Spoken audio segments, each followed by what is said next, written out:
정성껏 씨앗을 심고 매일 물을 주며 풍성한 수확을 꿈꿨는데 결과는 힘없이 비실 때는 새싹뿐이었던 경험 있으신가요?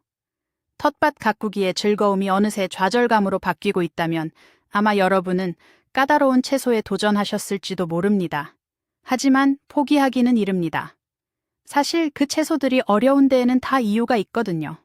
이 영상에서는 정원사들을 가장 힘들게 하는 8가지 채소와 실패를 성공으로 바꾸는 놀랍도록 쉬운 해결책을 모두 공개하겠습니다.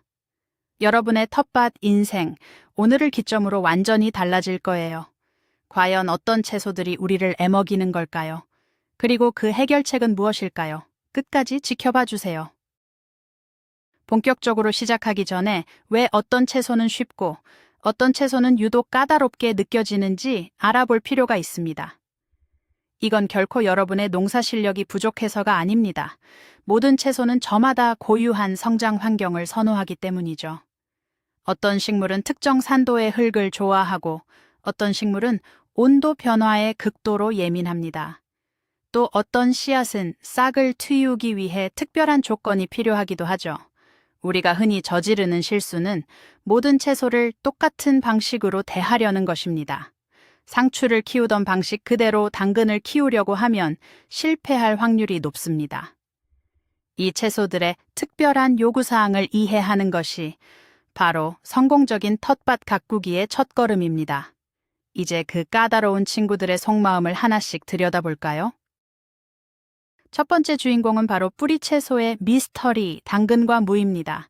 땅속에서 자라기 때문에 수확할 때까지 결과를 알 수 없어 많은 분들이 좌절하죠. 열심히 키웠는데 못생기게 갈라지거나 짧고 뭉툭한 당근을 마주하면 정말 속상합니다. 이 문제의 핵심 원인은 바로 흙에 있습니다. 뿌리채소는 아래로 곧게 뻗어 나가야 하는데 흙이 단단하거나 중간에 돌멩이 같은 장애물이 있으면 길을 잃고 헤매게 됩니다. 해결책은 의외로 간단합니다. 씨앗을 심기 전에 밭을 최소 30cm 이상 깊게 갈아엎어 주세요. 그리고 흙에 섞인 돌이나 단단한 흙덩어리를 꼼꼼하게 골라내야 합니다. 흙을 최대한 부드럽고 푹신한 상태로 만들어주는 것이죠. 마치 뿌리가 아무런 저항 없이 뻗어나갈 수 있는 고속도로를 만들어주는 것과 같습니다. 이렇게 흙만 잘 준비해도 여러분은 곧고 예쁜 모양의 당근을 수확하는 기쁨을 맛볼 수 있을 겁니다. 다음은 온도에 민감한 귀공자, 브로콜리와 콜리플라워입니다. 시장에서 보는 것처럼 크고 단단한 꽃송이를 기대했지만 손톱만 한 크기에서 성장을 멈추거나 수확하기도 전에 노란 꽃이 활짝 펴버리는 경우가 많죠. 이 현상을 버트닝과 추대라고 부르는데 주된 원인은 바로 스트레스, 특히 온도 스트레스입니다. 이 채소들은 서늘한 날씨를 좋아해서 너무 덥거나 추우면 제대로 자라지 못하고 서둘러 씨앗을 만들려고 합니다. 해결책은 심는 시기를 정확히 맞추는 것입니다. 봄에 심을 때는 마지막 서리가 내린 직후, 즉 너무 더워지기 전에 수확할 수 있도록 일찍 심어야 합니다. 가을 재배가 성공률이 더 높은데 여름의 끝자락에 심어 서늘한 가을에 성장하도록 하는 것이죠. 또한 물을 주되 너무 과습하지 않게 꾸준히 공급하여 흙의 온도를 안정적으로 유지하는 것도 중요합니다. 이 까다로운 귀공자들의 기분만 잘 맞춰주면 탐스러운 수확물로 보답할 겁니다. 세 번째는 인내심의 한계를 시험하는 샐러리와 파슬리입니다. 이 둘의 가장 큰 문제는 바로 발아입니다. 씨앗을 심고 며칠이 지나도 아무런 소식이 없어 씨앗이 죽었나 하고 밭을 갈아엎는 분들이 많습니다. 하지만 이 씨앗들은 원래 싹이 트는데 2주에서 3주, 심지어 한 달까지 걸리는 느긋한 성격의 소유자입니다. 많은 초보 정원사들이 이 기다림을 참지 못하고 실패하는 것이죠. 이 지루한 기다림을 줄일 수 있는 비법이 있습니다. 바로 씨앗을 심기 전에 미리 불리는 것입니다. 씨앗을 미지근한 물에 담가 하룻밤 정도 불린 후 심으면 발아 기간을 획기적으로 단축시킬 수 있습니다. 또한 발아하는 동안 흙이 절대 마르지 않도록 유지하는 것이 매우 중요합니다. 흙 표면을 젖은 신문지나 얇은 천으로 덮어두는 것도 좋은 방법입니다. 약간의 준비 과정만 거치면 여러분은 더 이상 애타게 새싹을 기다리지 않아도 될 겁니다. 이제 텃밭의 불청객, 병충해를 몰고 다니는 오이와 호박에 대해 이야기해 보겠습니다. 이 작물들은 잘 자라다가도 갑자기 잎에 하얀 가루가 생기는 흰가루병이나 각종 벌레들의 습격으로 순식간에 망가지기 쉽습니다. 특히 좁은 공간에 여러 개를 심었을 때 문제가 더 심각해지죠. 이 문제의 핵심 해결책은 거리두기와 통풍입니다. 식물들이 서로 빽빽하게 붙어 있으면 공기 순환이 되지 않아 습도가 높아지고 이는 곰팡이병이 생기기 완벽한 환경을 만듭니다. 처음 심을 때부터 식물 사이에 충분한 공간을 확보해 주세요. 또한 오이나 호박은 덩굴성이므로 지지대를 세워 위로 자라게 유도하면 잎이 땅에 닿지 않고 공기도 잘 통해 병충해 예방에 매우 효과적입니다. 주기적으로 잎의 상태를 확인하고 병든 잎은 초기에 바로 제거해주는 것도 확산을 막는 중요한 습관입니다.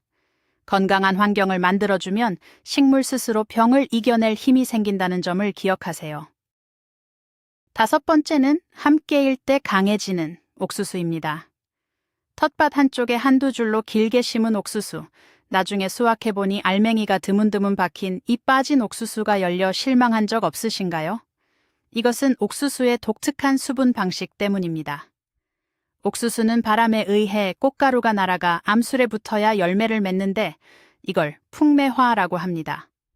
한 줄로 길게 심으면 바람이 불 때 꽃가루가 다른 옥수수까지 날아가지 못하고 허공에 흩어지기 쉽습니다. 그래서 해결책은 블록 형태로 심는 것입니다.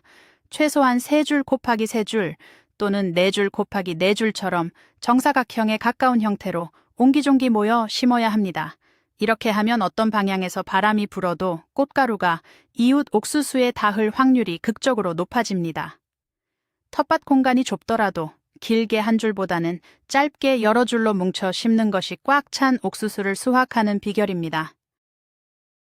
6번째는 텃밭의 디바, 토마토입니다. 토마토는 비교적 키우기 쉽다고 알려져 있지만 결정적인 순간에 문제를 일으켜 많은 분들의 애를 태웁니다. 잘 익어가던 토마토의 밑동이 까맣게 썩어 들어가는 배꼽썩은병이 대표적이죠. 이것은 병균 때문이 아니라 칼슘 부족 현상입니다. 식물이 뿌리로부터 칼슘을 제대로 흡수하지 못할 때 발생하는데 가장 큰 원인은 불규칙한 물주기입니다. 흙이 완전히 말랐다가 갑자기 흠뻑 젖는 과정이 반복되면 식물은 스트레스를 받아 양분 흡수에 어려움을 겪습니다. 해결책은 흙이 완전히 마르기 전에 꾸준하고 규칙적으로 물을 주는 것입니다. 흙 표면 아래 2-3cm까지 말랐을 때 물을 주는 것이 좋습니다. 또한 밭을 만들기 전에 흙에 계란 껍데기를 빻아 섞어주거나 칼슘 비료를 미리 넣어주는 것도 효과적인 예방법입니다. 꾸준한 관심만이 이 까다로운 디바를 만족시킬 수 있습니다. 7번째 도전 과제는 시간과의 싸움, 아스파라거스와 아티초크입니다. 이 작물들은 씨앗을 심고 그 해에 바로 수확하는 대부분의 채소와는 다릅니다.